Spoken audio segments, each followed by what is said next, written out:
Donc, on va aller dans la parole ce matin. Je sais qu'on va être extrêmement bénis parce que je suis extrêmement fatigué. Donc, ça veut dire que c'est Dieu qui va être en contrôle. Amen. On va rouvrir dans le livre de Jean en priant qu'il soit encore dans nos Bibles. S'il est encore là, ça va être un signe que Dieu est fidèle et que sa parole ne change pas. Puis, je viens de le trouver. Ça veut dire que Dieu est fidèle. Ça va être Jean, le chapitre 8.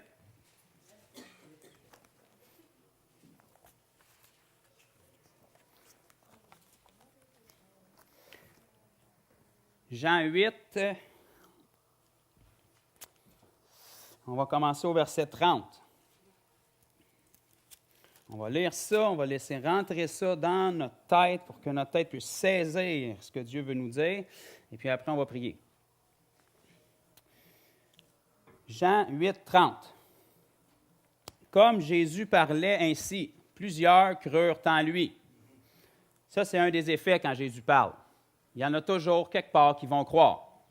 Maintenant, Jésus parle par son Église. Donc, il faut qu'elle parle. Il y en a qui ne croiront pas, mais il y en a qui vont croire. Plusieurs crurent en lui, et il dit aux Juifs qui avaient cru en lui, « Si vous demeurez dans ma parole, vous êtes vraiment mes disciples. » Regardez le verset 32, j'adore ça, je n'aurais pas pu écrire mieux. Vous connaîtrez la vérité, et la vérité vous affranchira ou rendra libre, dépendamment de la version que vous avez. Amen. Père, on veut juste te rendre gloire pour ce que tu t'apprêtes à faire ici ce matin. On te remercie pour ce que tu as déjà fait. On te remercie d'avoir reçu la louange qu'on a élevée vers toi en esprit et en vérité. On veut te rendre grâce, Seigneur Dieu, parce que tu es extraordinaire et la gloire te revient. On veut te glorifier par nos vies. On te prie ce matin de venir nous enseigner, de venir nous instruire et de venir nous transformer, qu'on soit renouvelé dans l'esprit de notre intelligence afin qu'on puisse manifester ton image au quotidien dans notre vie, Seigneur. On te prie que ta parole puisse tomber dans une bonne terre.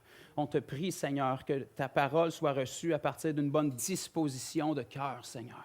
Qu'on ne soit pas offensé et blessé par ta parole, mais qu'elle puisse nous transformer parce que c'est ce que tu veux faire en chacun de nous, dans le nom puissant de Jésus. Amen.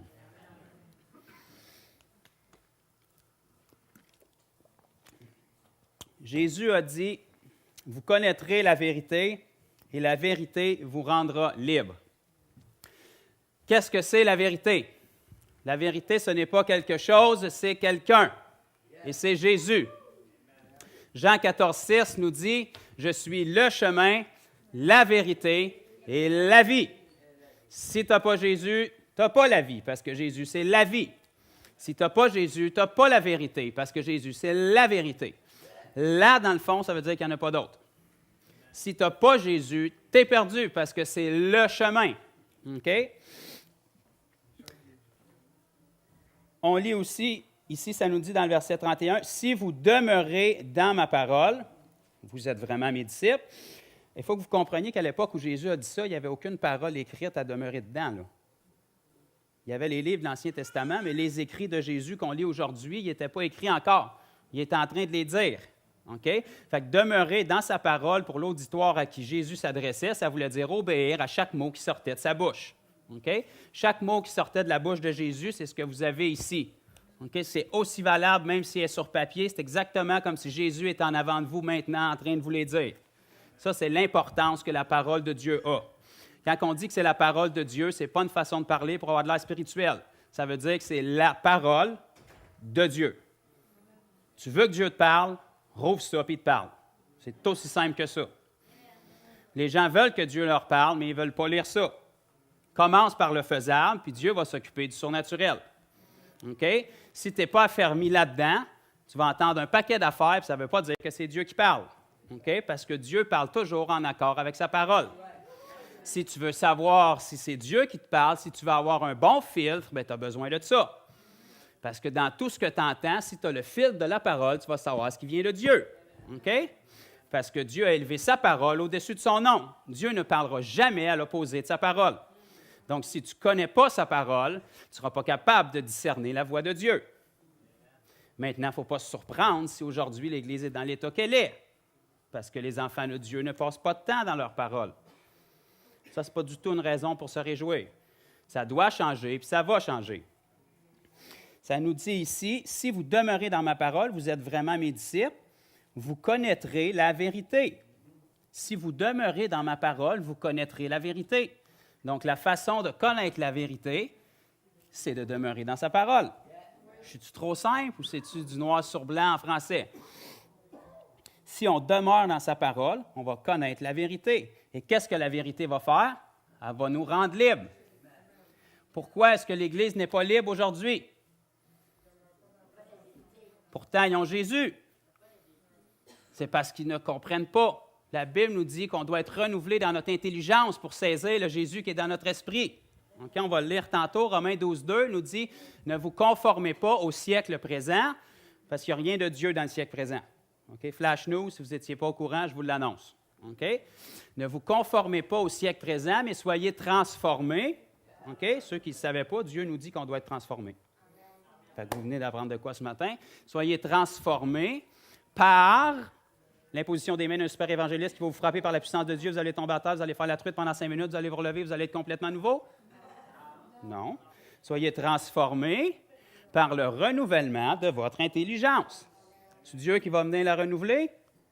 Non. Soyez transformés. Ça, c'est un verbe à l'impératif que Dieu nous dit. Ne vous conformez pas. Ce n'est pas écrit je ne vous conformerai pas. Ne vous conformez pas au siècle présent. C'est votre travail.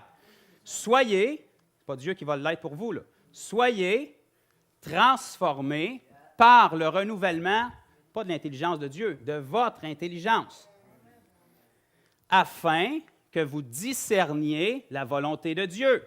Combien de chrétiens veulent discerner la volonté de Dieu? La majorité, si ce n'est pas la totalité, je l'espère bien. Pourquoi est-ce que la majorité ne la discerne pas? Parce qu'ils ne font pas la partie qui s'appelle transformer puis renouveler son intelligence. La Bible nous dit qu'on doit être renouvelé dans notre intelligence. Puis là, ça, c'est dans Romains, OK? C'est l'apôtre Paul qui parle aux chrétiens de Rome. C'est des gens sauvés, nés de nouveau. Il leur dit d'être transformés en renouvelant leur intelligence. Ça veut dire que quand vous avez été sauvés, ça ne s'est pas produit surnaturellement. OK? Dieu est venu sauver votre esprit, puis il est venu demeurer en vous. La Bible dit que vous êtes un seul et même esprit avec Jésus. Tu ne peux pas être plus proche. Un mari et sa femme deviennent une seule chair. OK? Je ne suis pas obligé de faire le dessin, là. Jésus et son épouse deviennent un seul esprit. Tu ne peux pas être plus proche. Dans l'esprit d'un enfant de Dieu né de nouveau, c'est Jésus. Unité, une seule et même plante. OK? À partir de là, par exemple, votre tête, elle n'a pas tout saisi ce qui s'est passé. C'est pour ça qu'elle doit être renouvelée, pour discerner la volonté de Dieu. La volonté de Dieu, c'est quoi? C'est être capable de penser, de parler et d'agir comme Dieu ferait dans n'importe quelle situation. Une femme qui veut connaître la volonté de son mari, bien, c'est qu'elle sait qu'est-ce qu'il dirait dans telle situation. Elle sait qu'est-ce qu'il veut dans telle situation, et vice-versa. Un enfant de Dieu qui veut connaître la volonté de Dieu, c'est qu'il sait ce que Dieu ferait dans telle situation. Mais si tu ne connais pas Dieu, tu ne sauras pas ce qu'il ferait dans telle situation. C'est-tu trop simple ou c'est trop compliqué? OK? Si tu connais quelqu'un, bien, tu sais comment il pense. Tu sais comment il agit. Tu sais comment il raisonne. C'est souvent pas la façon que toi, tu penses, que toi, tu agis, puis que toi, tu raisonnes. OK? Mais Dieu pense pas mal mieux que nous. Dieu agit pas mal mieux que nous.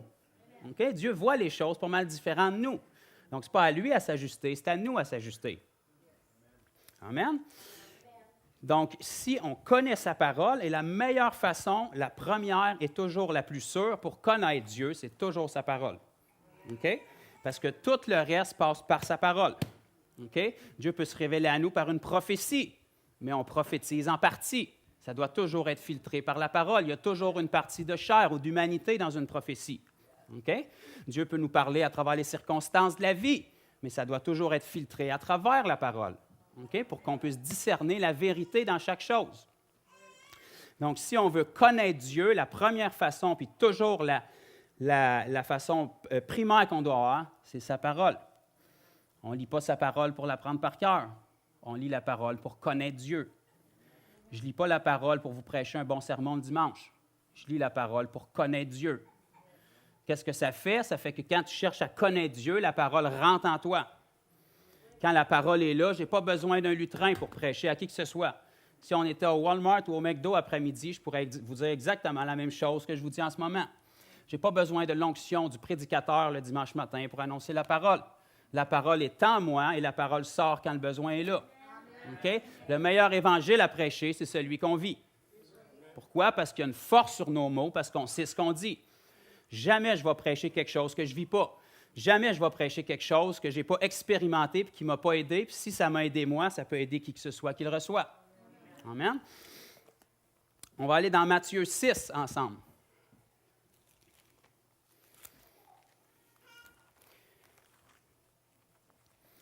Matthieu 6 à partir du verset 22.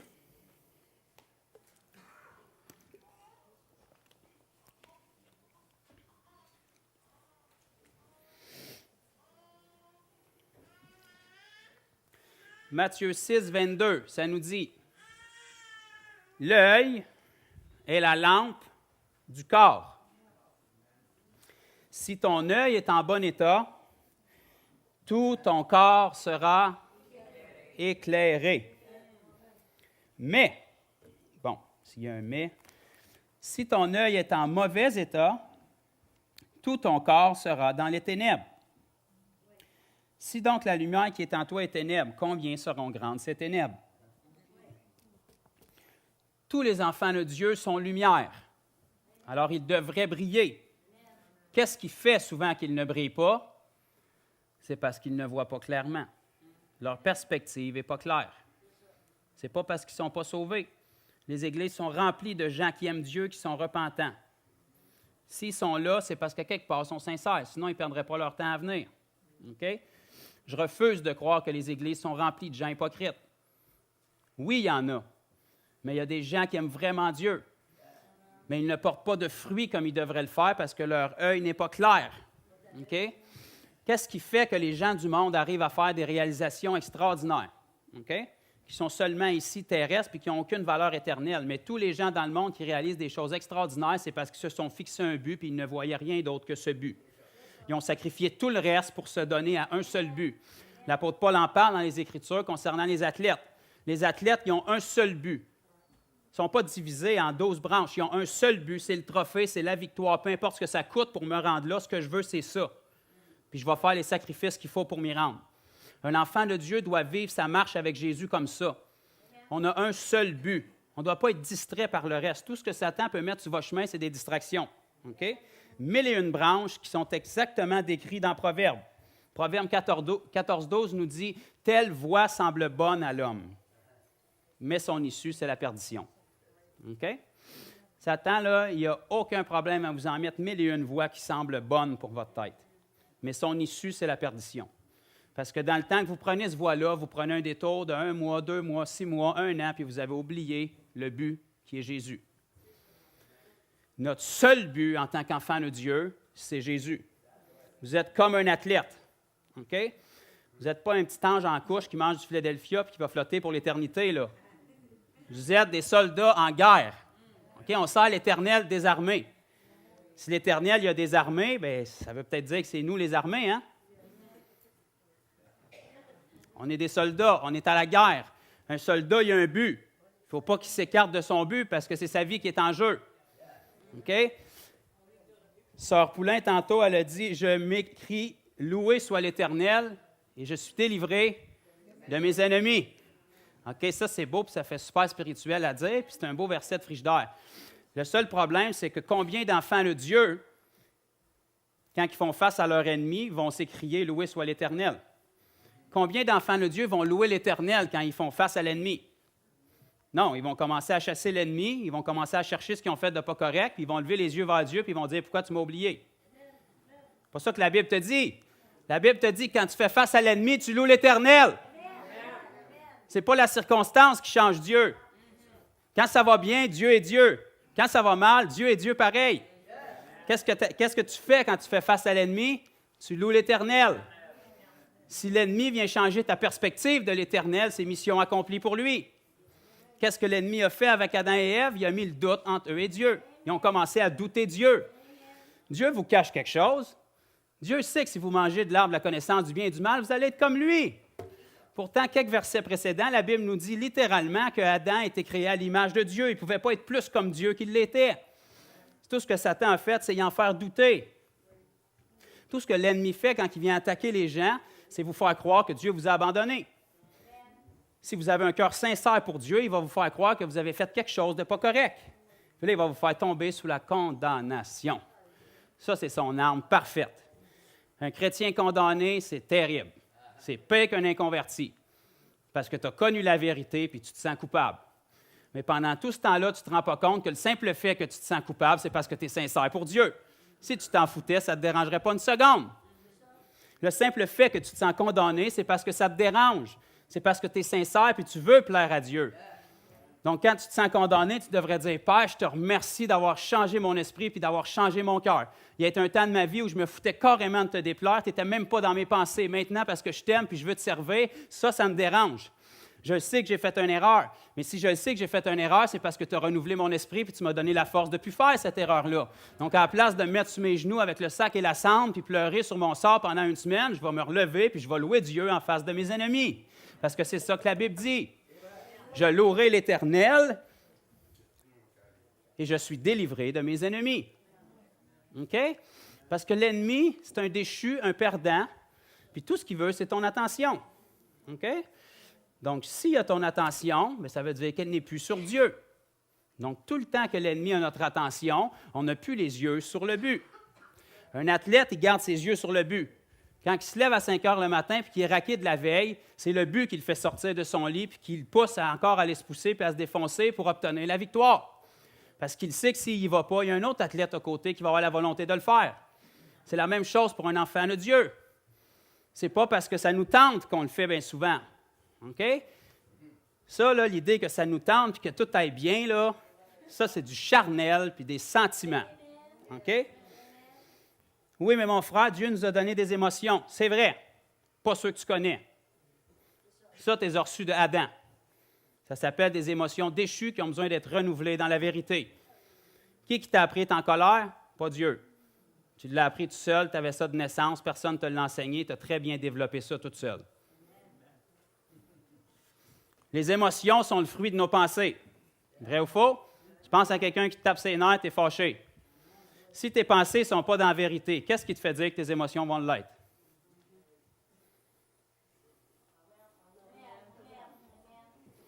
Oui, mais c'est réel ce que je ressens, mon frère. Oui, mais qui te dit que c'est la vérité? Les émotions sont réelles. Je ne vous dis pas qu'elles ne sont pas réelles. Je ne vous dis pas que ça me tente toujours. Mais ce n'est pas ce qui me tente qui a de l'importance. Si Jésus aurait tombé sur une journée que ça ne lui tentait pas, il y a 2000 ans, on serait tous d'un problème. Pouvez-vous vous imaginer Jésus qui monte sur Golgotha et qui est en train de parler à Dieu, il est tout en sang, il a le dos arraché, on ne peut même pas le reconnaître tellement il est défiguré. La Bible nous dit qu'il a été meurtri plus que n'importe quel fils de l'homme. Ceux qui ont vu la passion du Christ et qui avaient de la pépine, là, il est encore reconnaissable dans le film. OK? Fait que les chances sont que c'était beaucoup pire que ça. Imaginez-vous Jésus en route vers Golgotha qui parle à Dieu et qui dit « Dieu, tu vois bien que ça ne vaut pas la peine. Tu vois bien que c'est des pourris. Ça fait 3 ans et demi que je guéris tous leurs malades, puis ils ont crié « Crucifie-le » pour libérer un tueur à ma place. Ils ont libéré Barabbas à ma place. C'est un voleur puis un tueur. Moi, j'ai guéri tous leurs malades, puis ils ont choisi de libérer Barabbas puis de m'envoyer à la croix. Tu vois bien qu'ils ne valent pas la peine. Ça fait 3 ans et demi que je les délivre de tous leurs démons. Ça fait 3 ans et demi que je nourris la foule quand ils ont faim. Ça, ils aimaient bien ça, mais ils ont quand même crié « Crucifie-le ». Ça aurait été justifié de la part de Jésus. Mais est-ce qu'on peut imaginer ça dans la bouche de Jésus? Non. Pourquoi est-ce que c'est justifié dans la nôtre? Oui, mais tu ne sais pas ce que ce frère-là m'a fait vivre. Et puis? Non, toi, tu ne sais pas ce que Jésus a enduré pour toi. C'est ça la perspective. C'est peut-être vrai que ce frère-là a fait une erreur qu'il n'aurait pas dû faire et qu'il connaissait mieux. Justement, les disciples de Jésus. Ils se sont tous enfuis dans le moment de la vie où Jésus aurait eu besoin d'eux. Qu'est-ce que Jésus a dit le matin de sa résurrection? Il a dit à Marie, va dire à mes frères et à mes sœurs qui sont rassemblés. Il n'a pas dit, va dire à ma gang de pourris qui m'ont laissé tomber dans le seul moment de ma vie où j'aurais eu besoin d'eux. Il n'y avait pas de problème à me suivre quand je lui ai donné un logement et de la nourriture. Non, il a dit, va dire à mes frères qui sont cachés parce qu'ils ont peur pour leur vie. Ils n'ont pas les mains en l'air en train de louer et témoigner. Là. Ils sont cachés parce qu'ils ont peur pour leur vie. Va dire à mes frères et à Pierre. Parce que Pierre se sentait un moins que rien. Il se sentait encore plus pourri que tous les autres. Si les autres étaient losers, lui c'était le top. Il a renié le Seigneur 3 fois en face. OK? Quand c'est venu le temps d'intervenir pour Jésus, Jean s'est sauvé, tout nu. Okay? Quand tu te sauves et que ton linge reste derrière, il n'y a pas de doute que tu te sauvais. C'est assez clair que tu ne voulais pas être là. Tu as devancé ton linge, il n'y a aucun doute. Ce n'est pas un accident, tu ne t'es pas perdu, tu n'as pas été pris. Puis c'était le même qui était couché sur la poitrine du Seigneur quelques jours auparavant. Là, il était heureux dans ses émotions. Mais ses émotions n'ont pas été plus loin que ça. OK? Parce que les émotions, c'est du charnel. C'est la vérité qui doit régner dans nos vies. Si la vérité dirige nos émotions, ça, c'est sain. OK? Oui, mais mon frère, Jésus était ému de compassion. Mais la compassion de Dieu, ce n'est pas celle qu'on connaît. Ce n'est pas de la pitié humaine. À chaque fois dans la Bible que vous allez lire Jésus ému de compassion, la phrase suivante, il faisait quelque chose. Jésus ému de compassion, guérissait les malades. C'est pas écrit Jésus ému de compassion, allait pleurer avec eux, s'apitoyait sur leur sort, puis leur donnait des raisons spirituelles pour qu'ils restent malades. Non, Jésus ému de compassion faisait quelque chose pour ça. Il ramenait la vérité dans le mensonge. Il venait restaurer la vérité. Amen. L'œil est la lampe du corps. Si ton œil est en bon état, là ici, je suis sûr que vous comprenez tous qu'on ne parle pas nécessairement physiquement, là, on parle de la perspective. Si ton œil voit correctement, tout ton corps va être inondé de lumière. Si ton œil voit la vérité dans une situation, tu vas marcher dans la vérité et tu vas répondre avec la vérité. Les situations que Jésus vivait n'étaient pas parfaites. Loin de là. S'il y a un chrétien qui aurait eu besoin de psychologie chrétienne, c'est Jésus. Parce qu'il aurait eu toutes les raisons du monde. Il a passé sa vie à être incompris, mal reçu, trahi. Il avait des couteaux dans le dos à tous les moments par ses proches. Il aurait eu de la raison d'avoir de la peine de dire qu'il a été trahi, mais ça n'a jamais changé l'attitude de Jésus. Pourquoi? Parce qu'il avait ses yeux sur le but. Il n'est pas venu ici sur terre pour que tout le monde l'accepte et que toutes les occasions soient favorables pour lui. Il est venu ici pour un but. Le but, c'est de racheter l'humanité coûte que coûte. On n'est pas ici pour que toutes les occasions soient favorables et que le vent souffle tout le temps du bon bord. Jésus nous a donné un bon exemple par sa vie. Les apôtres nous ont donné un bon exemple par leur vie. Ils sont tous morts en martyrs. C'est parce qu'ils ne faisaient pas la bonne chose? Si faire la bonne chose t'amène à mourir en martyr, c'est normal qu'on ait des persécutions et des tribulations. Les enfants de Dieu adorent citer les promesses, mais ils prennent juste ceux qui veulent. La Bible te dit, dans ce monde, vous aurez des tribulations, vous aurez des persécutions. Ne sois pas surpris d'en avoir. L'Église ne voit tellement pas la vérité que quand les persécutions arrivent, ils lèvent les yeux vers Dieu et ils font « Qu'est-ce que tu fais? » Dieu t'avait averti d'avance. Tu vas en avoir. Quand les persécutions arrivent, lève tes yeux et dis « Merci Seigneur, j'ai une occasion pour briller. » Ça veut dire que ta parole est vraie. Ta parole dit que je vais être persécuté puis je le suis. Alléluia! Amen. Parce que c'est l'épreuve de notre foi qui démontre qu'elle est vraie. La Bible nous dit ceux qui auront la foi et la persévérance. OK? L'épreuve vient, puis là, tu commences à douter ta foi. Dieu, qu'est-ce que j'ai fait de pas correct? Tu n'as rien fait de pas correct. Tiens-toi ferme, soupeau d'un petit peu de persévérance sur ta foi, puis cours la course. Si tu veux arriver au succès, il faut que tu persévères. Parce que c'est la persévérance qui va rendre ta foi visible. Si tu n'as pas la persévérance, ça ne veut pas dire que tu n'as pas la foi, ça veut dire qu'elle ne produira pas ce qu'elle doit produire. Persévère dans ta foi, puis tu vas voir la persévérance qui produit la gloire de Dieu dans ta vie. Si Jésus avait abandonné dans sa mission une journée avant la croix, ça aurait été pour rien. Il a rajouté la persévérance sur sa foi. Puis il avait ses yeux toujours sur Dieu. Un enfant de Dieu ne voit que Christ. Les circonstances, c'est temporaire. Ce n'est pas agréable pour la chair, pour personne. OK? Si je suis heureux, ce n'est pas parce que ça va tout le temps bien. Je vous l'annonce, je vis sur la même terre que vous, j'ai des problèmes comme vous. OK? Les problèmes, c'est juste pour notre chair, ça. Vous savez, quand on rencontre un croyant ou un chrétien ou un disciple, puis qu'on lui demande « Comment tu vas? » Ça, c'est dangereux la majorité du temps. Il va te dire « Ça va, garde-moi en prière. » Bon, ça, c'est des termes spirituels pour cacher que ça ne va pas du tout. Comment tu vas, mon frère? Oh, ça va pas bien. Il m'est arrivé ça. Je ne t'ai pas demandé comment ça allait, je t'ai demandé comment toi t'allais. Si tu me dis qu'est-ce qui se passe dans ta vie quand je te demande comment toi tu vas, ça veut dire que comment toi tu vas est déterminé par ce qui se passe dans ta vie. Ça, c'est un problème. Ce n'est pas ce que la Bible enseigne. Christ est la glorieuse espérance en toi. Quand je te demande comment tu vas, ta réponse c'est « ça va extraordinairement bien, j'ai la vie éternelle ». Comment ça va? Ah, ça se peut que ça aille extrêmement mal autour de toi. Ça, c'est pas grave. C'est pas comment ça va autour de toi qui détermine comment toi tu vas. Si c'était le cas, on aurait eu un problème avec Jésus. N'importe quel temps du ministère de Jésus, tu serais allé le voir pour lui demander « Comment tu vas, Jésus, aujourd'hui? » Hey, ça va pas bien, j'ai annoncé la parole dans le temple, puis ils m'ont poussé en bas de la montagne. Clairement, ce n'était pas la volonté de Dieu. Sinon, il m'aurait accepté, puis il aurait dit gloire à Dieu. Non. Peu importe les circonstances, ça ne change rien à Dieu. Comment tu vas? Je vais extraordinairement bien, parce que j'ai la vie éternelle en moi. Puis il n'y a pas personne, que qui que ce soit peut me faire, qui peut changer ça. C'est établi, puis Dieu, il ne vient pas en visite. Il est déménagé, puis il est établi. Il ne repart pas. Ce n'est pas un loft d'été, ce n'est pas un chalet. Je suis le temple du Saint-Esprit. Il est venu s'établir, il a assez investi pour me construire, il ne déménagera pas. Il est venu s'établir une fois pour toutes, les meubles sont rentrés, puis il ne bouge plus. C'est comme ça. Ça, c'est une raison extraordinaire pour que ça aille bien. Qu'est-ce qu'on en a à faire des circonstances autour? Si Christ est notre glorieuse espérance, qu'est-ce qu'on en a à faire que ça y aille pas bien dans les circonstances autour? On n'en a rien à faire. Ça, c'est parce qu'on est charnel, puis on s'appuie sur ces choses-là. Parce qu'à quelque part, on a eu la vision, puis on a mal reçu le message, puis on pense que Jésus est venu nous sauver de nos problèmes pour nous donner une meilleure famille, une plus grande maison, une plus grande piscine, puis le char de l'année. Si tu es venu à Jésus comme ça, je vais te sauver beaucoup de douleurs, tu n'as pas entendu le bon évangile.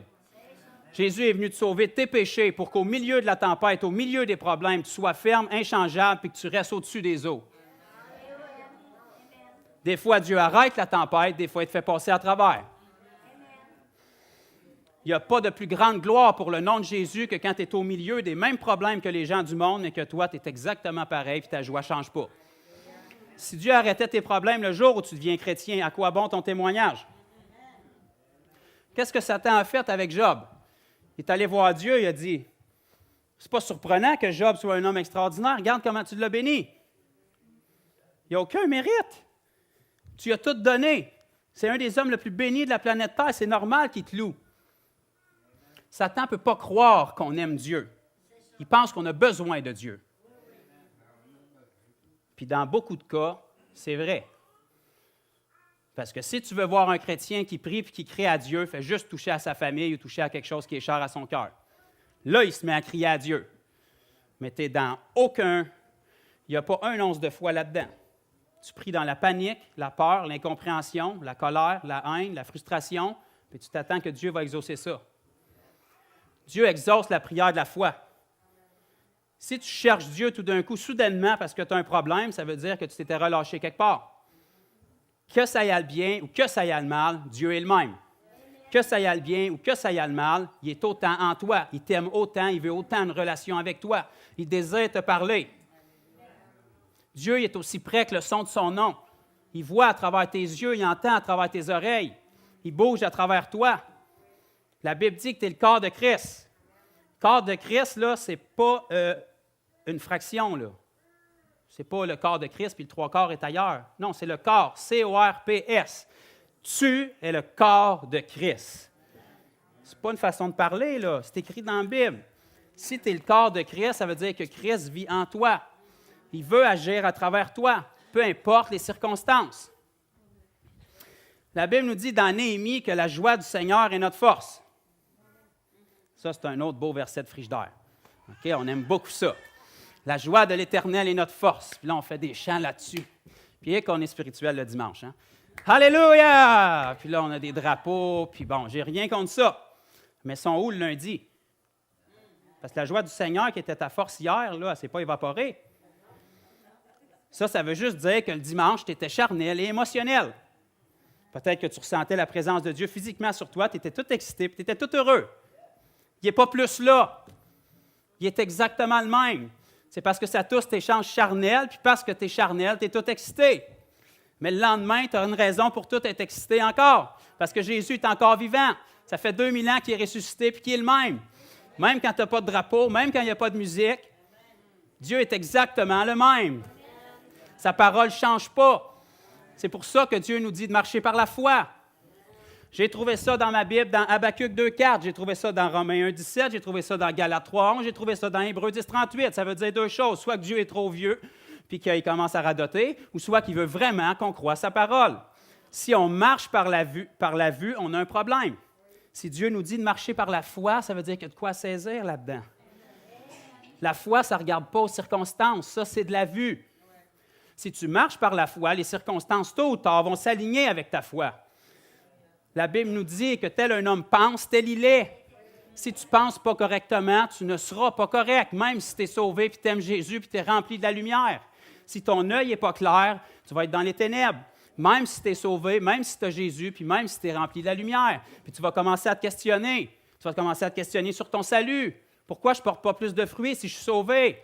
Mais parce que ton œil n'est pas clair, tu ne vois pas la vérité, tu ne penses pas comme Dieu, tu n'agis pas comme Dieu, tu ne cherches pas à connaître sa volonté. Parce que la seule façon de connaître sa volonté, c'est d'être renouvelé dans ton intelligence. Puis tu attends que Dieu le fasse. Puis Dieu te dit, fais-le. Toi, renouvelle-toi. Quand tu fais face à une situation qui est désagréable, tu dois saisir comment Jésus agirait face à ça. Qu'est-ce qui s'est passé avec Jésus? Il a présenté l'autre joue. Ça, ce n'est pas agréable, mais c'est textuellement écrit dans la parole. Donc, si tu connais la parole, tu sais comment Dieu agirait dans une situation comme ça. Quand un frère te plante un couteau dans le dos et qu'il n'aurait pas dû le faire, puis tu avais confiance en lui, bien, tu sais ce que Jésus a fait dans sa parole. Il les a pardonnés. Quand tu rencontres un pécheur qui fait quelque chose d'impardonnable pour toi, tu sais ce que Jésus a fait dans sa parole. Que celui qui n'a jamais péché lance la première pierre. En attendant, je te pardonne, tu es libre. Je n'encourage pas ton péché. Mais là où le péché abonde, la grâce surabonde. Il n'y a rien qui touche plus le cœur qu'un inconverti, puis même qu'un croyant. C'est quand tu sais que tu t'es planté, tu sais que tu as mal fait, puis que tu mériterais la condamnation. Puis que Dieu arrive, qui te relève, puis qui dit maintenant que tu as appris, on y va, puis on continue. Ça, c'est le cœur de Dieu pour quelqu'un. Ça ne prend pas un homme de Dieu pour te dire que tu es un pas bon, un pourri, puis que tu t'es planté. Ça, n'importe qui peut le faire. Ça prend un homme de Dieu pour venir te relever et te dire, Dieu t'a appelé à plus que ça. Je n'ai pas besoin de te dire où est-ce que tu t'es planté, tu le sais très bien. Dieu t'a appelé à plus que ça. Lève-toi maintenant, je vais t'aider, puis je vais te montrer. Change ta perspective. Regarde où est-ce que tu es tombé. Puis souviens-toi que la façon dont tu as abordé cette situation-là, ce n'était pas la mienne. Change ton œil, ajuste ton œil, vois clair, puis ton corps va être inondé de lumière. Vois la vérité d'une situation, puis tu vas pouvoir me représenter dignement.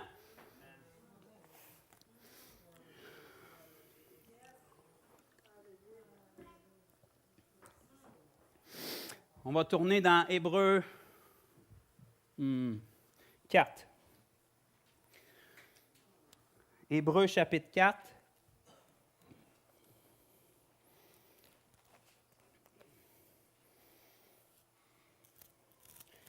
Et le verset 12.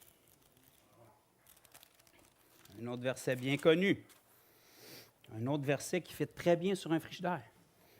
Si on croyait tous les versets qu'on met sur nos frigidaires, on serait bénis. Hébreux 4, chapitre 12. Car la parole de Dieu est vivante. Ça fait 2000 ans que Jésus est ressuscité. Jésus est la parole faite chair. Donc, s'il est vivant, la parole est vivante. Si elle est vivante, ça veut dire qu'elle a un effet. C'est pour ça que c'est écrit qu'elle est efficace. Plus tranchante qu'une épée quelconque, à 2 tranchants. Pénétrante jusqu'à partager. Lisez-moi ce qui est écrit. Ça veut dire qu'il y a une différence entre les deux. Si ça prend une épée tranchante pour la partager, ça veut dire que les deux sont très près l'un de l'autre. Ça veut dire qu'il y a quelque chose à saisir là-dedans. Jointure et moelle. La parole de Dieu est formidable, je n'aurais pas pu écrire mieux.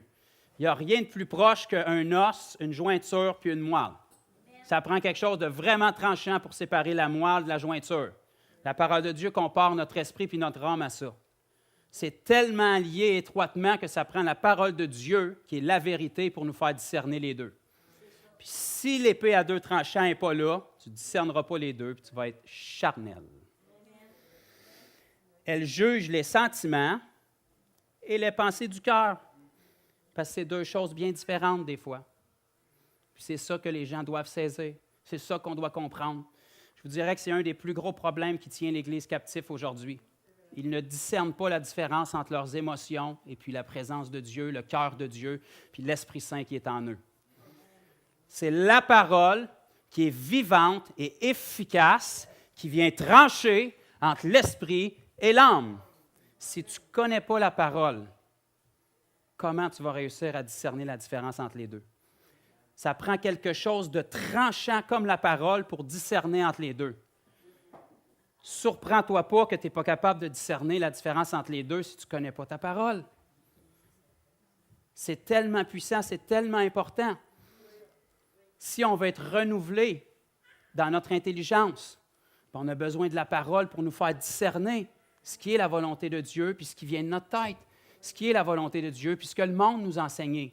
La voie qui semble bonne à l'homme. La raison pourquoi les gens la prennent, c'est juste parce qu'elle semble bonne à l'homme. Si elle ne semblait pas bonne puis qu'il y aurait une grosse pancarte « Warning, danger », personne ne la prendrait. C'est parce qu'elle semble toujours bonne, parce qu'on la regarde avec des yeux charnels. Mais si on la regarde avec la perspective de Dieu, ça change. Jésus, après être baptisé, fut conduit par l'Esprit dans le désert, où il fut tenté par Satan. Si on prendrait la voie qui semble bonne à l'homme, ce n'est pas la voie qu'on prendrait. On dirait clairement que ce n'est pas l'Esprit qui l'a envoyé là. Regarde comment il a été tenté. La différence, c'est que Jésus, sa perspective était différente. Le peuple d'Israël a été amené dans le désert. Ils sont morts dans l'incrédulité, ils ont tourné en rond pendant 40 ans. Jésus a été amené dans le désert. Il a resté là 40 jours, il a vaincu Satan, il est ressorti rempli d'esprit et de puissance, puis il n'a jamais arrêté. Même désert, même être humain.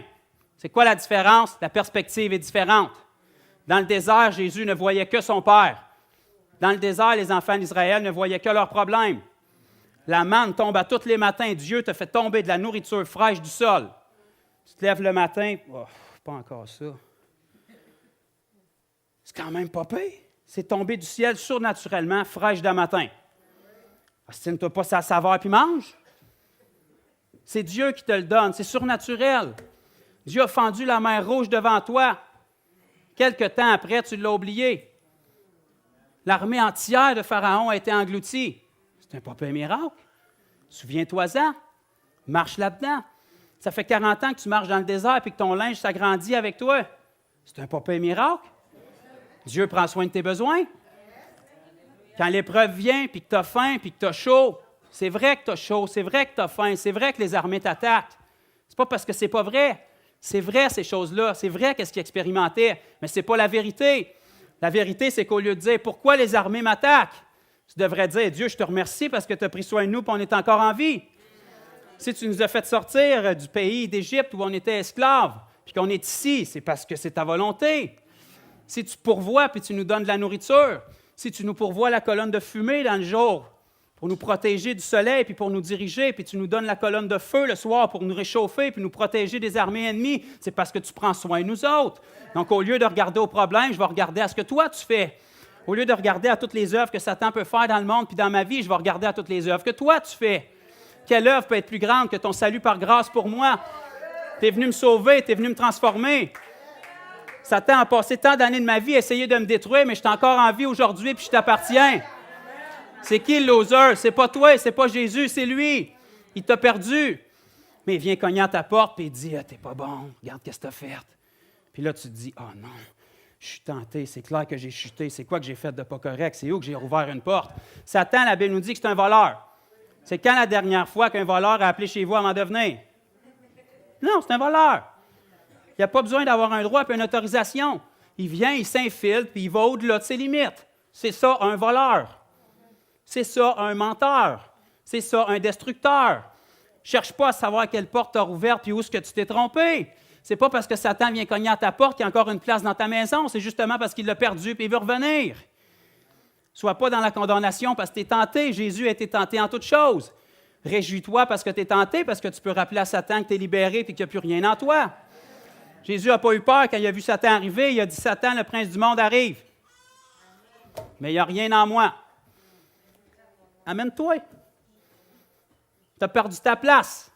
La maison est remplie, la maison est pleine, il n'y a plus une chambre de libre. C'est Jésus, Jésus, Jésus, Jésus. Qu'est-ce que tu vas faire? Tu vas amener des problèmes? Amène-les. C'est Jésus, Jésus, Jésus, Jésus. Le Jésus qui a sauvé mon esprit et qui m'a donné la vie éternelle, penses-tu qu'il n'a pas les moyens de me donner l'argent que j'ai besoin pour remplacer le flat que tu m'as donné cette semaine? Ou je vais-tu partir une chaîne de prière parce que j'ai pogné un flat sur mon char puis Satan m'attaque? Tu ne comprends pas, mon frère, c'est vraiment terrible. Les objets se déplacent chez nous. Ouais, moi, je déplace des assiettes des fois aussi.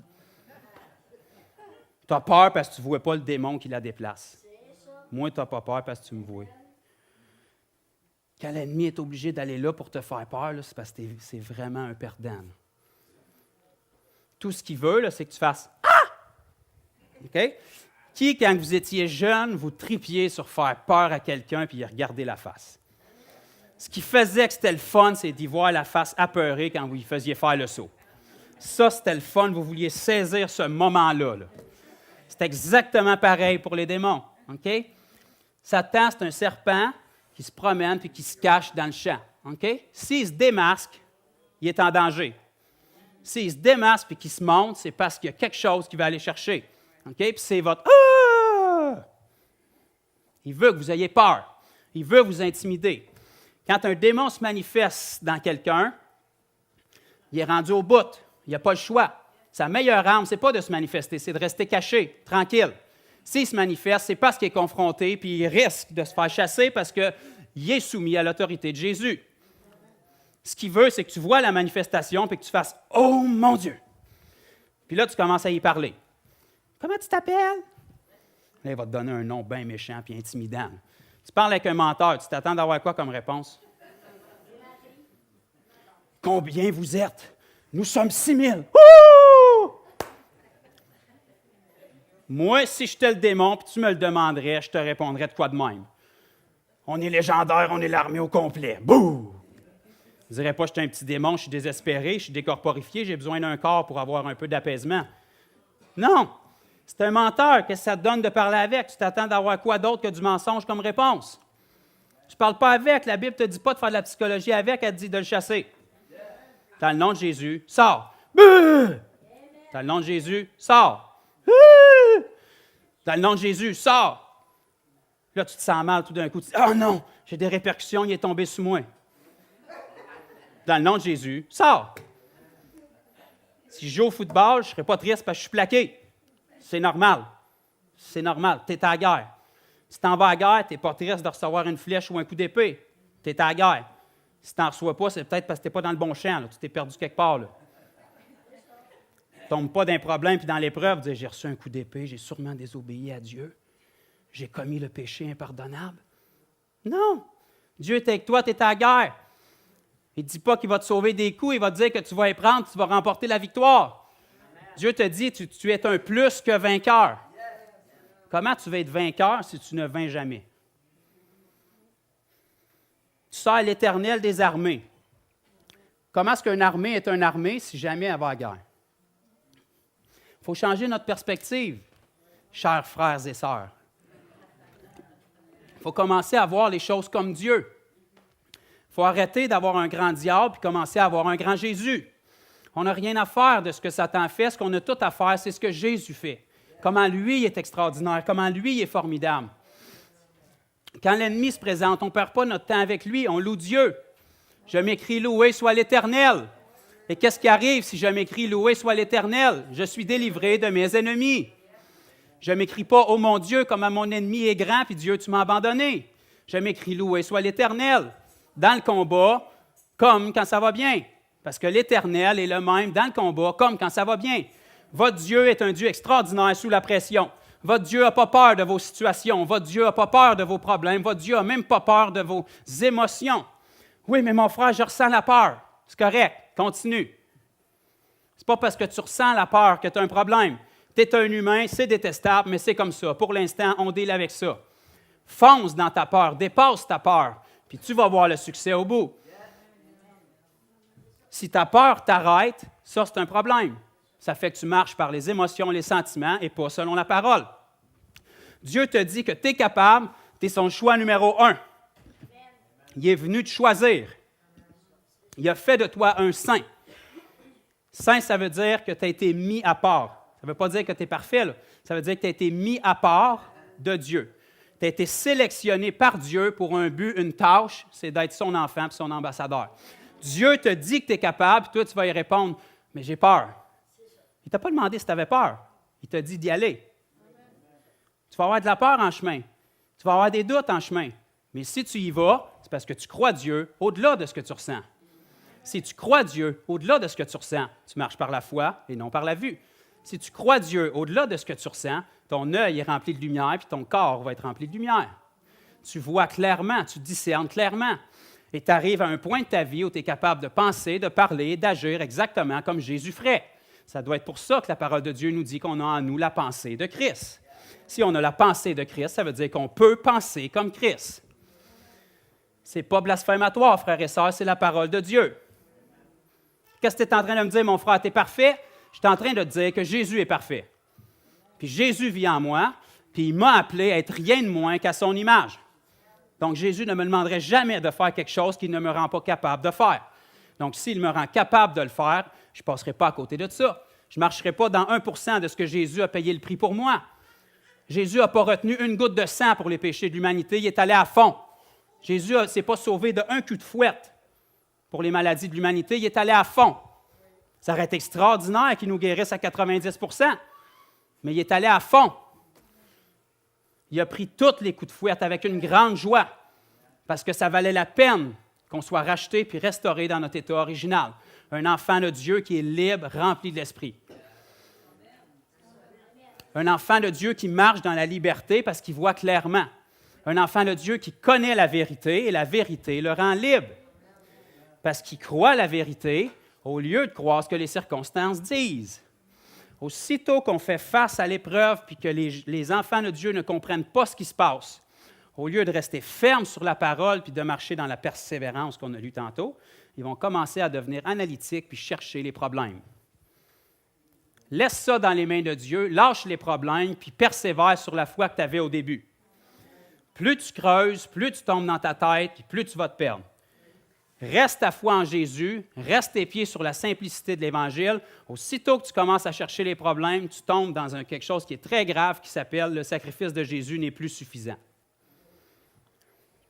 Jésus a dit « tout est accompli ». C'est vrai? Comment est-ce qu'on aime aujourd'hui mettre un « oui, mais ». Tout est accompli, oui, mais regarde. Non, regarde pas. Dieu dit de ne pas marcher par la vue. Crois. Tout est accompli, tout est accompli. Si tout n'est pas accompli, le sacrifice ne serait pas suffisant. Si tout est accompli, tout est accompli. Il y a peut-être quelque chose que j'ai besoin de saisir. Oui, ce n'est pas en creusant que tu vas le saisir, c'est en croyant que tout est accompli. Tu ne veux pas être dans l'erreur délibérément, tu veux être dans la vérité. Si tu es dans le champ et tu restes dans la vérité, bien, Dieu va te révéler en cours de route ce que tu dois changer. Reste ferme sur la parole, reste établi sur le rocher qui est Jésus, puis tu vas marcher clairement. Arrête d'être un bateau qui est ballotté selon les vents qui arrivent vers toi, puis à chaque épreuve, tu tombes dans une épreuve qui arrive, tu tombes. Puis là, tu appelles un frère. Frère, il faudrait qu'on parte une chaîne de prière, tu ne sais pas ce qui m'arrive. Puis là, le frère, parce que c'est un bon frère, il va sentir le besoin de t'encourager puis de te relever. Puis là, tu vas te sentir apaisé dans tes émotions. Puis la semaine d'après, tu vas avoir un autre problème, tu vas faire, bien, je vais rappeler le frère de la semaine passée. Frère, as-tu une parole pour moi? Puis là, le frère, parce que c'est un bon frère qui veut t'aider, bien, il va essayer de t'encourager. Fait que là, c'est plus Jésus qui est ton Seigneur. À chaque fois qu'il est dans l'épreuve, au lieu de te mettre à genoux puis de remercier Jésus pour sa gloire, bien, tu te tournes vers ton frère qui t'a aidé. Tu n'es pas appelé à ça. Frères et sœurs, je suis désolé, je le sais que ça va offenser du monde et je vais probablement avoir des mauvais commentaires, mais ça me fait plaisir de vous le dire. Un enfant de Dieu découragé, ce n'est pas biblique. Un enfant de Dieu qui marche toujours dans la défaite, ce n'est pas biblique. Ça, c'est parce que les gens ne comprennent pas puis ne voient pas clairement. Les gens sont charnels puis s'appuient sur les circonstances. La Bible nous dit que c'est la joie du Seigneur qui est notre force. Pourquoi l'Église est faible aujourd'hui? La Bible te dit que c'est la joie dans le Seigneur qui est ta force. Pourquoi est-ce que les gens sont faibles? C'est qu'ils ne prennent pas leur joie dans le Seigneur. Ils prennent leur joie dans ses bénédictions. Ils prennent leur joie dans les circonstances. Quand le vent souffle de ton bord, là, tu as de la joie. 2 minutes après, quand il vire de bord, est où ta joie? Parce que s'il était dans le Seigneur, lui, il n'a pas bougé.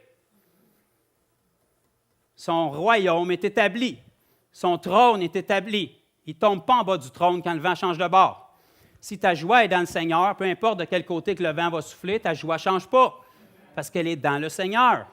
C'est la joie du Seigneur qui est ta force. Si ta joie vient du Seigneur, tu en as de la force. Elle ne changera pas. Elle va être immuable, elle va être établie, elle va être ferme. Tu vas arrêter d'être un chrétien qui est joyeux une semaine, puis démolir l'autre semaine. Tu vas être capable de répondre avec fierté quand les gens te demandent comment tu vas, mon frère, ça va bien. Laisse-moi te dire que ça va bien dans toutes ces circonstances-là. C'est extraordinaire, hein? Il y a été un temps de ma vie où j'aurais été complètement démoli parce que j'avais besoin que tous les canards soient alignés pour que j'aille bien. Maintenant, ils peuvent être tous éparpillés, je n'ai rien à faire parce que mon bateau, c'est Dieu qui le dirige.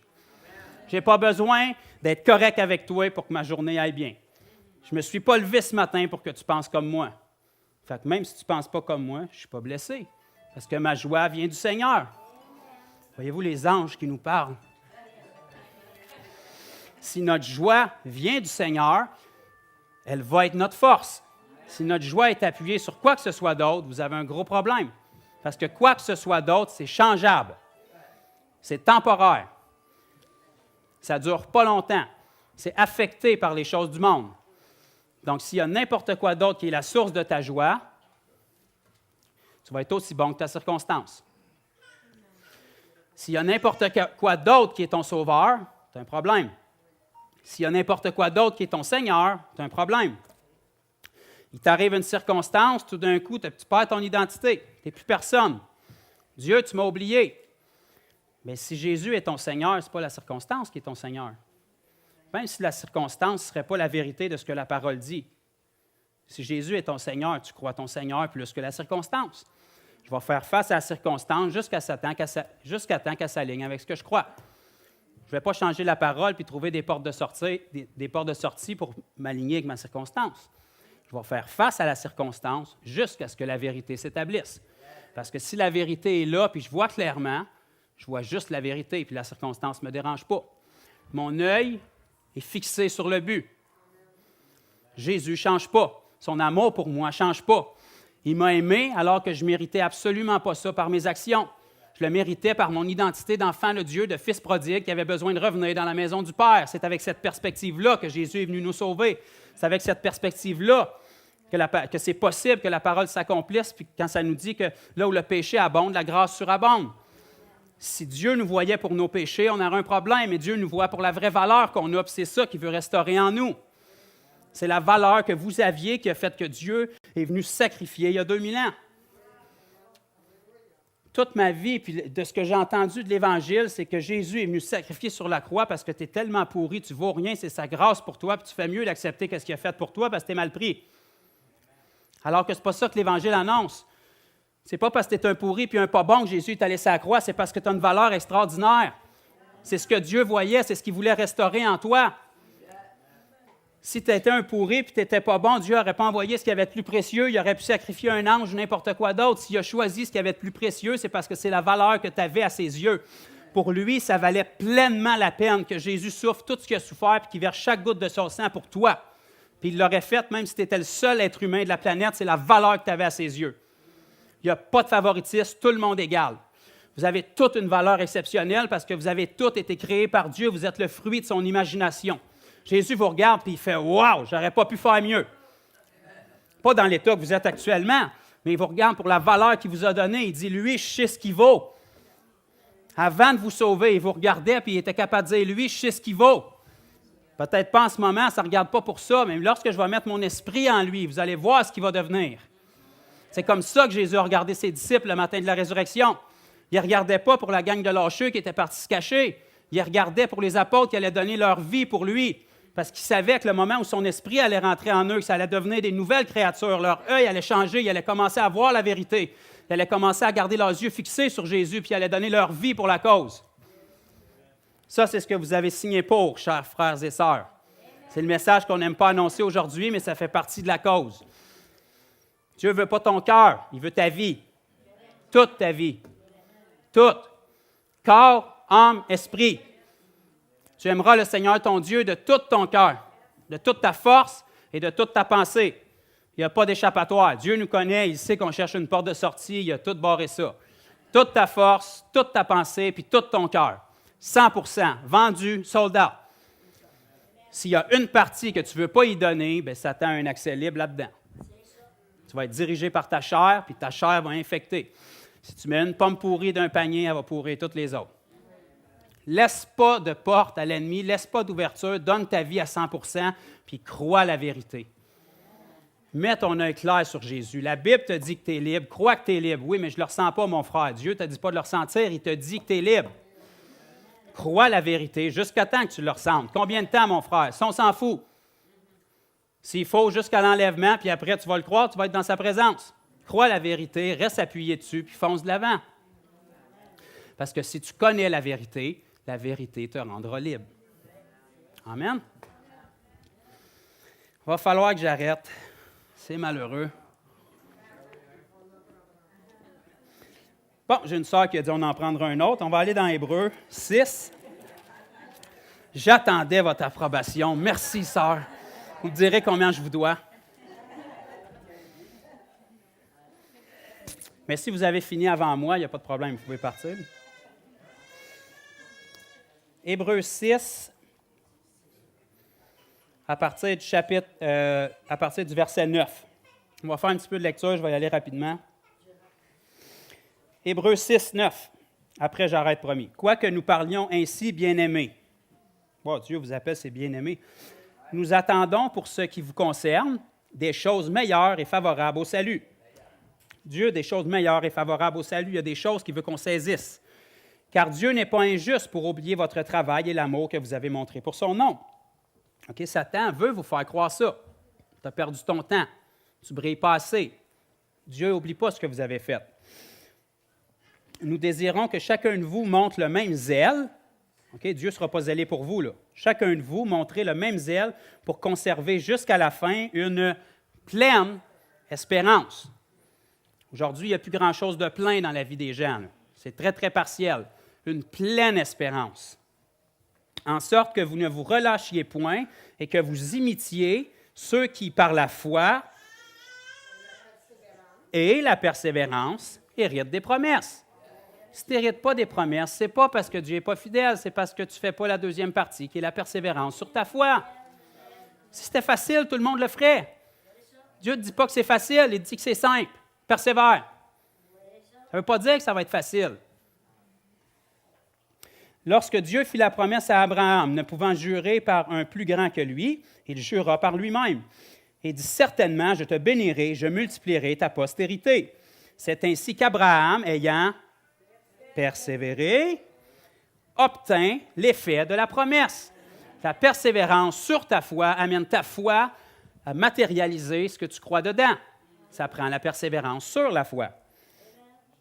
Ça, on n'aime pas ça, parce qu'on veut un Jésus immédiat, garanti 30 jours ou argent remis. Dieu ne va pas à ta vitesse, il va à la sienne. Dieu n'a pas de problème, il peut faire tout comme ça. Mais il teste ta foi pour que tu mettes de la persévérance dessus. Or, les hommes jurent par celui qui est plus grand qu'eux, et le serment est une garantie qui met fin à tous leurs différends. C'est pourquoi Dieu, voulant montrer avec plus d'évidence aux héritiers de la promesse, ça c'est vous, l'immutabilité de sa résolution intervint par un serment. Dieu l'a juré, afin que par deux choses immuables dans lesquelles il est impossible que Dieu mente, nous trouvions, pas parce que tu le sens, là, parce que c'est écrit, nous trouvions un puissant encouragement, okay? Notre force puis notre joie vient de l'Éternel. Notre espérance en lui, pas parce que les circonstances sont de notre bord et que le monde sont d'accord. Un puissant encouragement.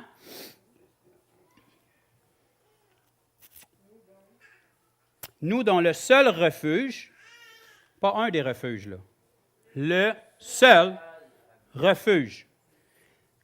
écoutez bien les prochains mots, là, a été de saisir l'espérance qui nous était proposée.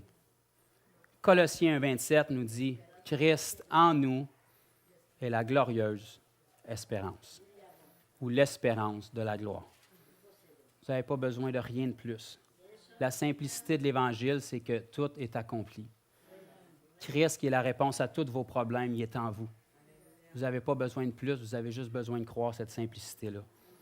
Tout ce que l'ennemi va faire tout au long de votre vie, c'est vous donner des voies qui semblent bonnes à l'homme puis qui semblent des issues rapides pour vous sortir de vos problèmes.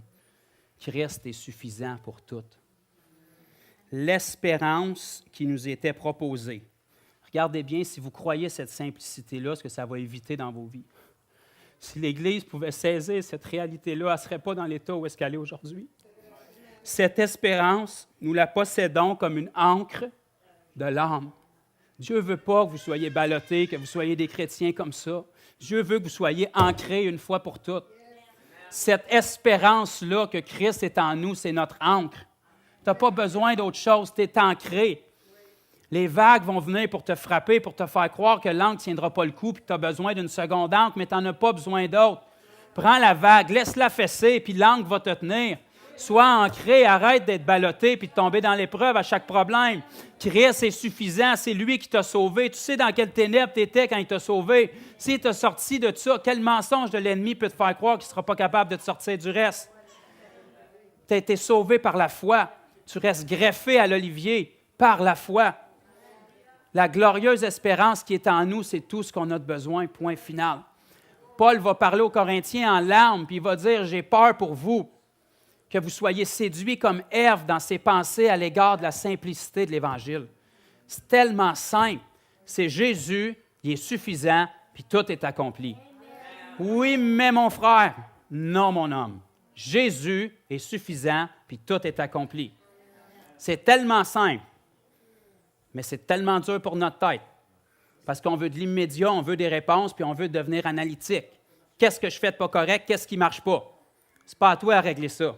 Reste accroché à Jésus, puis ce que tu fais de pas correct, ce qui ne marche pas, si c'est le cas, il va te le révéler, parce que c'est ton ancre. Au lieu d'être ballotté à chaque problème qui va te frapper, tu vas rester ancré. Et regardez bien, ça ne nous dit pas l'encre de ton esprit, ça nous dit l'encre de ton âme. Ton esprit, il n'y a pas de problème, lui, il est uni à Jésus, il n'y a pas de doute, il n'y a pas d'incrédulité. C'est ton âme qui est ballottée, c'est ton âme qui est torturée, c'est tes sentiments qui te tiraillent d'un bord puis de l'autre. C'est les sentiments que tu ressens quand les gens parlent sur toi. Ils veulent t'aider bien souvent, mais ils vont te donner des réponses charnelles. Reste accroché à ton ancre, Jésus est suffisant. Si Dieu parle par un frère, tant mieux, Jésus va te le confirmer à toi. S'il prend la peine de le dire à quelqu'un pour toi, tu es le premier concerné, il va te le confirmer. Prends ce que tu reçois de la personne, mets ça devant Dieu avec un cœur ouvert, mais ton ancre de l'âme, c'est Jésus. C'est lui ton espérance. Tu ne seras pas ballotté, tu ne seras pas déchiré, tu ne seras pas un chrétien qui va bien une semaine puis qui est éprouvé dans l'autre. L'épreuve détermine en aucun temps ton état. Ça va-tu bien, mon frère? Ça va extrêmement bien. As-tu des épreuves? Oh, si tu savais! C'est tellement extraordinaire, je les ramasse toutes quand ils s'en viennent, puis je les écrase avec Jésus, parce que mon espérance, c'est Jésus. J'ai un ancre tellement solide que je peux me faire frapper par un train d'épreuves, puis ils vont revoler ce moyen temps, je peux te le garantir. Parce que l'ancre de mon âme, c'est Jésus. Puis je m'adonne à croire qu'il n'y a pas une épreuve assez grande pour le tasser. Le pire que tu peux faire, c'est prendre ma vie, puis je ne peux pas mourir.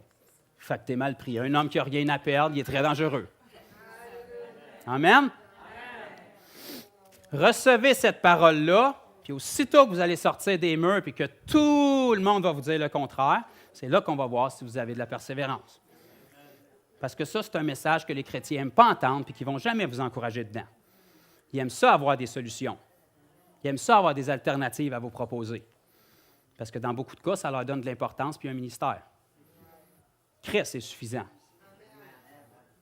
Les ministères sont établis par Dieu. Je ne parle pas du tout contre les ministères. Mais Christ est suffisant. Je peux vous le dire haut et fort, quiconque qui vous amène quoi que ce soit que Christ n'est pas suffisant et qu'il a besoin de plus que ça, ça vient de Satan. Dans le nom de Jésus, je chasse ça. Christ est suffisant. Peu importe le ministère, Christ est suffisant. Si ça prend plus que le nom de Jésus, moi je débarque. Christ est suffisant, puis ça va rester ça jusqu'à la mort. Si je me trompe, je ne demande pas mieux que Dieu me le révèle. Mais jusqu'à maintenant, ça a bien servi dans ma vie, puis ça a bien servi dans la vie des gens qui ont impacté ma vie.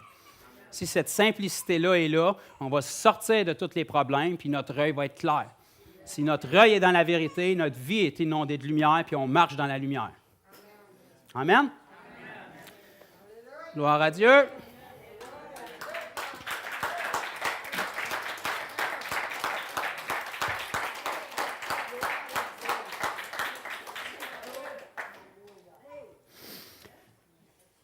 Vous êtes bon, franchement, vous avez dépassé votre temps.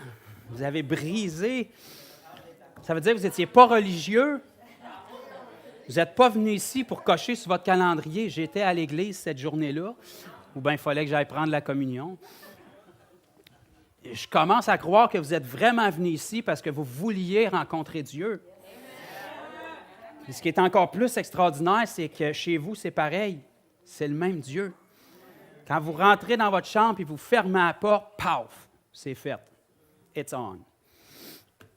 Vous savez, l'intimité dans le naturel, généralement, ça enfante. Sans vous faire un dessin, là, quand le mari devient intime avec sa femme, ça fait quelque chose. Quand l'épouse de Christ devient intime avec Christ, inévitablement, il faut que ça enfante. Pourquoi ça n'enfante pas? Pas d'intimité. Un Jésus de surface. Si le seul temps que tu passes avec ta femme, c'est quand tu es à l'épicerie, quand tu te croises au travail, quand tu te croises avec les enfants, quand tu te croises à la garderie, ça n'enfantera pas gros, ça. Si tu veux enfanter, ça prend un moment d'intimité quelque part, à moins que tu n'aies aucune pudeur, là. Si tu rentres intime avec Jésus, il va enfanter quelque chose quelque part. Puis ça va être les fruits de l'esprit. Il va changer votre œil. Vous allez commencer à passer tellement de temps avec Jésus, puis il est tellement grand, on peut passer notre vie à essayer de le saisir, qu'on ne va tellement pas être distrait par le reste. Qu'est-ce que j'en ai à faire de l'épreuve que je vais avoir demain? Dieu est tellement grand.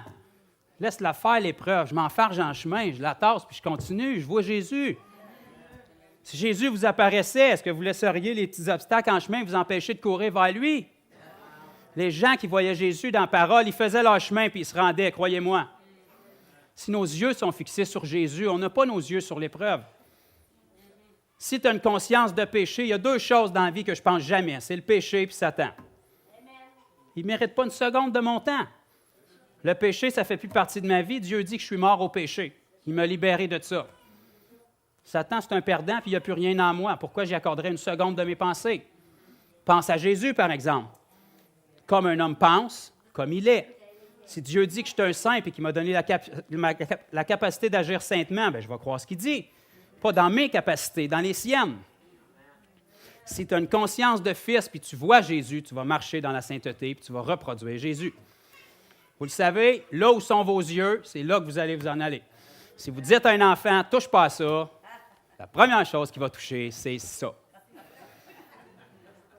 Si vos yeux sont sur le péché puis que vous vous levez le matin, il ne faut pas que je pêche, il ne faut pas que je fasse ça. La première affaire que vous allez faire, vous allez tomber direct dedans. Mettez vos yeux sur Jésus, puis tout ce que vous allez voir, c'est Jésus. Vous allez arriver à la fin de votre journée, puis vous allez faire « Aïe, aïe, j'ai même pas pensé au péché puis au diable une seconde. Dieu était tellement extraordinaire. J'étais tellement ébloui par sa parole. Il s'est tellement révélé à moi. Ça fait 10 fois que je lis ce verset-là, puis je ne l'ai jamais compris comme ça. Mais parce que je voyais seulement Jésus, là, c'est la vie. Ça rentre en moi. Je n'ai pas une seconde de mon temps à consacrer aux œuvres du mal. Je suis conscient qu'ils sont là. Ça, vous pouvez rouvrir le Journal de Montréal. Louer Satan, là, il y en a à pleine page. Moi, ce que je suis intéressé, ce n'est pas de savoir ce que l'ennemi fait, c'est ce que Jésus fait. Jésus est à l'œuvre sur la planète. Il faut s'éveiller à ça. Les médias s'occupent des œuvres de Satan. Nous, on doit s'occuper des œuvres de Christ. Ouvrons notre bouche pour le glorifier, pour témoigner aux gens, des témoignages comme ce que Marco a apporté ce matin. C'est tout simple, mais ça prouve que la parole de Dieu est vivante. Si Jésus n'était pas vivant, ce genre de choses-là, ça n'arriverait pas. Parce qu'il n'y a aucun intérêt pour Marco de donner sa vie à Jésus. On ne l'a même pas payé. Excuse Marco, si tu t'attendais à ça. Le témoignage de Christ, c'est l'esprit de la prophétie. À chaque fois que vous témoignez la gloire de Christ, puis c'est sûr que Christ a fait quelque chose dans vos vies, sinon au moins témoignez votre conversion. À chaque fois que vous témoignez la gloire de Christ, vous êtes en train de dire « fais-le encore ». Parce que tu fais exception de personne. Si tu l'as fait pour moi, tu vas le faire pour lui, tu vas le faire pour elle. Tu te dois de le faire parce que je le crois. rouvrez votre bouche puis glorifiez Dieu au lieu de glorifier les œuvres de l'ennemi, puis vous allez voir les œuvres de Dieu se multiplier. Amen.